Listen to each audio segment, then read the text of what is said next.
Hello guys, welcome to my YouTube channel. I hope कि आपने मेरे प्रीवियस लेक्चर को अच्छे से देखा है। चलिए आज चलते हैं सीखते हैं कुछ examples related to the expression of decimal numbers.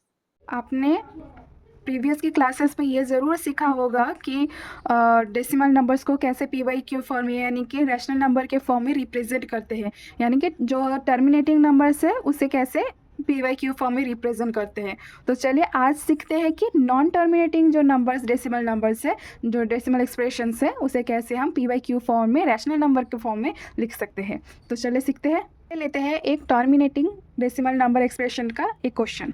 तो चलिए सॉल्व करते हैं इस वाले क्वेश्चन को। ये जो एग्जाम्पल है ये एग्जाम्पल मैंने एनसीईआरटी बुक के एग्जाम्पल 6 से लिया गया है, तो आप उसे भी अच्छे से प्रैक्टिस कर सकते हैं। अपने पिछले की क्लासेस में ये ज़रूर सीखा होगा कि ये जो नंबर है ये एक क्या है, टर्मिनेटिंग नंबर है, टर्मिनेटिंग डेसिमल नंबर है। तो इसे कैसे हम पी वाई क्यू के फॉर्म में लिख सकते हैं। हमें पता है 3.142678 को हम पी वाई क्यू के फॉर्म में लिख सकते हैं। वो क्या है, 3142678 डिवाइडेड बाय पॉइंट के बाद, डेसिमल पॉइंट के बाद कितने नंबर से, 1 2 3 4 5 6, मतलब एक के पीछे हो जाएगा 6 जीरोस। ये हो गया हमारा। ये जो टर्मिनेटिंग डेसिमल नंबर है उसे हम पी वाई क्यू के फॉर्म में रिप्रेजेंट कर सकते हैं, जहाँ पर हमारा पी का वैल्यू कितना है 3142678 एंड क्यू का वैल्यू कितना है 1000000, जो कि नॉट इक्वल टू 0 है। हमारा रैशनल नंबर का कंडीशन तो इतना ही है ना कि हम नंबर को जैसे भी पी वाई क्यू फॉर्म में रिप्रेजेंट कर सकते हैं, जहाँ पर पी एंड क्यू क्या होना चाहिए, इंटीजर्स होना चाहिए, और क्यू क्या होना चाहिए, नॉट इक्वल टू 0 होना चाहिए। तो हमारे रैशनल नंबर्स के जितने सारे भी क्राइटेरिया है ये सब सेटिस्फाई करता है, तो इसे हम बोल सकते हैं कि ये एक रैशनल नंबर है। तो हमें मिल गया कि show that 3.142678 is a rational number. ये तो ऑलरेडी ही प्रूफ हो गया कि ये क्या है, हमारा रैशनल नंबर है, क्योंकि हमने इसको पी बाई क्यू के फॉर्म में लिख दिया है, और पी और क्यू एक इंटीजर्स नंबर्स है और q नॉट इक्वल टू 0 है। तो चलिए दूसरे क्वेश्चन की ओर, जहाँ पर हम लेंगे बार नंबर, मतलब नॉन टर्मिनेटिंग नंबर्स लेंगे और उसको ट्राई करेंगे कि उसे हम कैसे पी बाई क्यू के फॉर्म में रिप्रेजेंट कर सकते हैं। हमारा दूसरा एग्जाम्पल क्या है, so that 0.333 so on is equal to 0.3 bar can be expressed in the form of p by q where p and q were integers and q not equal to 0। तो ये क्या है, अब मैंने बोला था कि मैं इस बार एक एग्जाम्पल लूँगी जो कि नॉन टर्मिनेटिंग नंबर है, इसका कोई अंत नहीं है। ये जो 0.333 का इसका कोई अंत नहीं है, तो इसलिए हम इसे क्या बोलते हैं, नॉन टर्मिनेटिंग डेसिमल नंबर। तो इस नॉन टर्मिनेटिंग डेसिमल नंबर को हम क्या करेंगे, पी वाई क्यू के फॉर्म में, रैशनल नंबर के फॉर्म में लिखने की ट्राई करेंगे। तो चलो सीखते हैं कैसे करते हैं इसे। अच्छा चलो सॉल्व करते हैं। तो लेट अज्यूम कि ये जो नंबर है 0.3 बार, यानी कि 0.333 सो ऑन जो नंबर है, ये हमें पता नहीं है कि ये नंबर कौन सी है, इसका वैल्यू कितना है हमें पता नहीं है। कितना भी हो सकता है, 3 का तो कोई अंत नहीं है ना, तो हमें कैसे पता होगा ये नंबर क्या है। तो लेट अज्यूम कर लेते हैं इसका वैल्यू क्या है। हम इसको क्या करेंगे, एक्स अज्यूम करेंगे। एक्स अज्यूम करने के बाद हम क्या करेंगे, बोथ साइड में क्या करेंगे, 10 मल्टीप्लाई करेंगे। 10 क्यों मल्टीप्लाई करेंगे, क्योंकि हमें ये जो डेसिमल पॉइंट है ना, इसे हमें एक नंबर पीछे लाना है। एक नंबर क्या है, हमें पीछे लाना है, तो इसलिए क्या करेंगे, बोथ साइड में 10 मल्टीप्लाई कर देंगे। तो 10 multiply x is equal to 10 multiply 0.3333 so on. तो ये क्या हो गया, ये हो गया हमारा 10x, ये हो गया क्या 3.333 एंड सो ऑन। हमारा लास्ट एक्सप्रेशन क्या आया था, 10x is equal to 3.333 and so on. तो इसी जो 3.33 है इसे हम लिख सकते हैं 3 प्लस 0.333, मतलब क्या है, जो जहाँ से हमने शुरू किया था वो उसी को ही लाना है। हमने शुरू कहाँ से किया था, 0.33 से, तो यहाँ पर भी हमें ये कोई भी नंबर आ सकता है, इसे हमें कोई मतलब नहीं है क्या नंबर है, इसका कोई पर्टिकुलर नहीं है, लेकिन हमें जैसे भी करके ये जो नंबर है इसे हमें प्रीवियस के नंबर की तरह, मतलब जहाँ से शुरू किया था वही नंबर लाना है जैसे भी करके। तो आप सिंपली भी कर सकते हैं, ये जो नंबर है इस नंबर से अगर हम ओरिजिनल नंबर को सब्सट्रैक्ट कर देंगे तो हमें ये वैल्यू भी मिल जाएगा। ठीक है, तो हमें मिल गया 3 प्लस 0.333 एंड सो ऑन। तो ये क्या है, इसका वैल्यू हमने क्या अज्यूम किया था, x क्या अज्यूम किया था, तो हम लिख सकते हैं x प्लस 3 प्लस एक्स। तो 3 प्लस एक्स हो गया, तो मतलब हमें एक्सप्रेशन क्या मिला, 10x is equal to 3 plus x, ये हमारा आ गया, हमारा एक्सप्रेशन आ गया।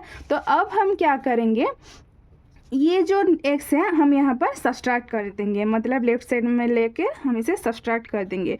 तो ये आ गया हमारा एक्सप्रेशन।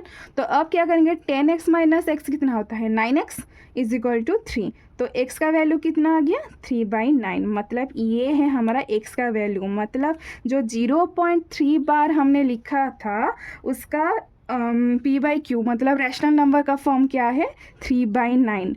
तो हमारा ये थोड़ा गलती हो गया, 3/9। तो ये क्या है, 3 हमारा और 9 ये दोनों क्या है, ये दोनों क्या है, हमारा इंटीजर्स है। और ये जो 9 है वो तो पी क्यू का वैल्यू है ना, तो क्यू नॉट इक्वल टू 0 हो गया। मतलब हमारा रैशनल नंबर्स का जितना भी क्राइटेरिया है वो सारे कंडीशन एक्स ने क्या किया, सेटिस्फाई कर दिया। तो हम बोल सकते हैं कि 0.3 बार को हम p/q के फॉर्म में लिख सकते हैं, जो कि रैशनल नंबर्स है।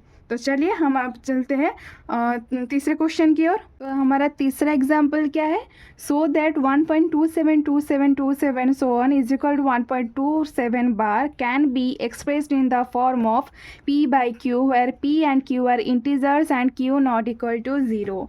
तो यहाँ पर क्या है, हमारा एक नॉन टर्मिनेटिंग नंबर दिया गया है 1.27 बार। इस नंबर का हमें क्या करना है, रैशनल नंबर का फॉर्म निकालना है, मतलब p/q फॉर्म में कैसे रिप्रेजेंट करते हैं वो देखना है।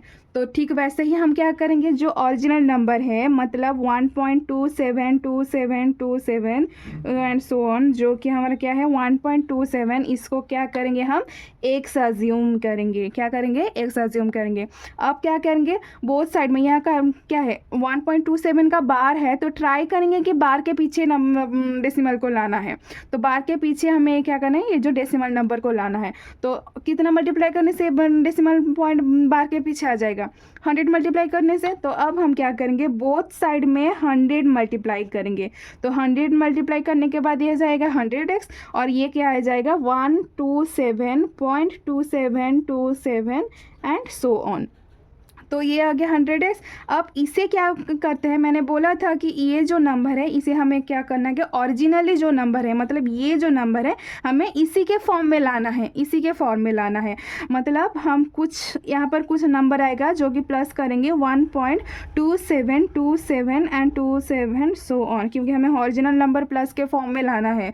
तो हमें ये नंबर कहाँ से मिलेगा, इसी नंबर से अगर ये नंबर हम सब्सट्रैक्ट कर देंगे तो हमें ये वाला नंबर मिल जाएगा। आप ट्राई कर लेना, ये 126 आएगा, क्या कितना आएगा 126 आएगा। तो हो गया। अब हम क्या सकते, इस नंबर को हमने क्या अज्यूम किया था, x अज्यूम किया था, मतलब 126 प्लस x लिख सकते हैं।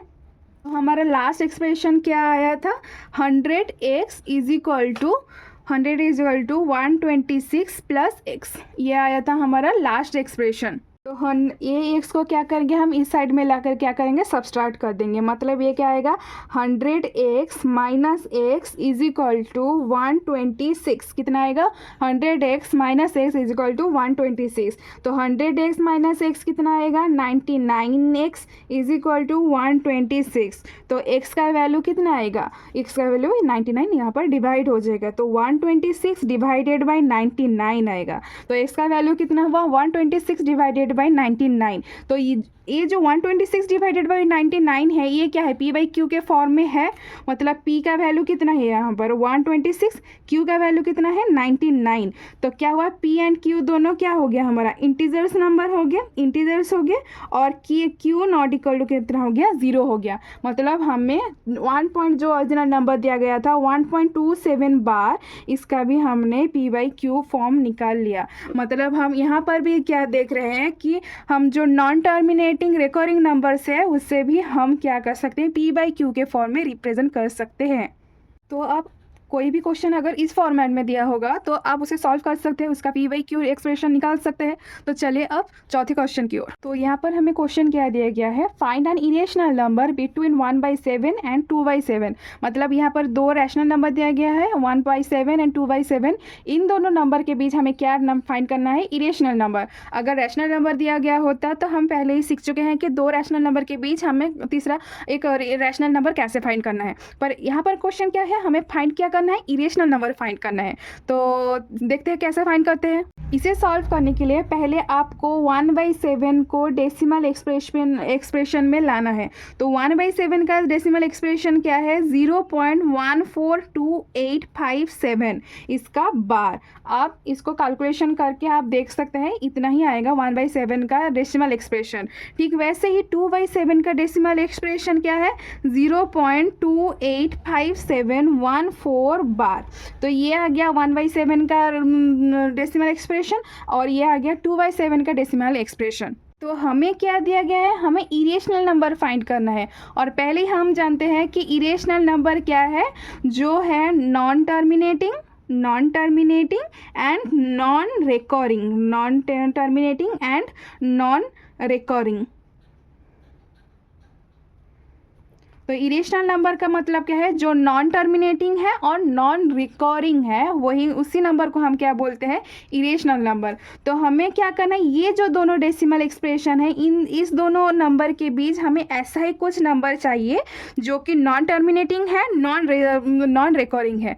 हालांकि बहुत सारे इरेशनल नंबर लाई करते हैं 1/7 और 2/7 के बीच, लेकिन हमें यहाँ पर क्वेश्चन में क्या दिया गया है? एक ही फाइंड करना है इरेशनल नंबर। तो देखते हैं कि इरेशनल नंबर जैसे कि हम लिख सकते हैं 0.1160 1600 16 ऐसे ही करके नंबर लिख सकते हैं। तो ये क्या हुआ? नॉन टर्मिनेटिंग, जिसका कोई अंत ही नहीं है, तो ये नॉन टर्मिनेटिंग हुआ। और नॉन रिकरिंग, हम यहाँ पर किसी भी नंबर के ऊपर बार लगा सकते हैं? नहीं लगा सकते, क्योंकि 160, तो 160 के बाद तो 160 आता, तो फिर मैं बोल सकती थी कि हाँ 0.160 का बार है, लेकिन यहाँ पर 00 हो गया। फिर ठीक उसके बाद 000 आ गया, ठीक उसके बाद 4 0 आ गया। तो ऐसे ही करके ज़ीरो का मतलब प्रोग्रेशन हो रहा है। जीरो का क्या है? प्रोग्रेशन हो रहा है। मतलब 0.16 एक जीरो आ गया, उसके बाद दोनों जीरो आ गया, उसके बाद 3 जीरो हो गया, उसके बाद 4 जीरोज आ गए। तो ऐसे ही करके क्या होगा? इसके बाद क्या आएगा? 1650 आ जाएगा। तो ठीक है, वैसे ही हम दूसरे नंबर्स भी लिख सकते हैं, जैसे कि 1.51 511 5111 ऐसे ही करके लिख सकते हैं। ये भी क्या है? Non terminating non recurring number है। ठीक, तो क्या है? ये दोनों नंबर के ये जो नंबर है ये इसके अंदर लाई नहीं करता, तो हम और कुछ नंबर ले सकते हैं, जैसे 0.12122133222। तो ये क्या है? ये भी क्या हो गया हमारा? नॉन टर्मिनेटिंग नॉन रिकरिंग हो गया, क्योंकि हमें क्या करना है? 0.142857 एंड 0.285714 के बीच का नंबर लेना है। हालांकि ये भी एक रेशनल नंबर है, लेकिन ये जो नंबर है ये दोनों के नंबर के बीच लाई नहीं करता है। हमें कुछ ऐसा नंबर सोचना है जो कि 1/7 एंड 2/7 के बीच में लाई करता हो। तो ये हो गया हमारा कुछ examples related to the decimal expression of the rational numbers. अब हम नेक्स्ट के क्लासेस में सॉल्व करेंगे एक्सरसाइज 1.3। तब तक के लिए आप इसे अच्छे से प्रैक्टिस करते रहिएगा और मेरे चैनल को सब्सक्राइब कीजिए, लाइक कीजिए और ज़्यादा से ज़्यादा शेयर कीजिए। Thank you.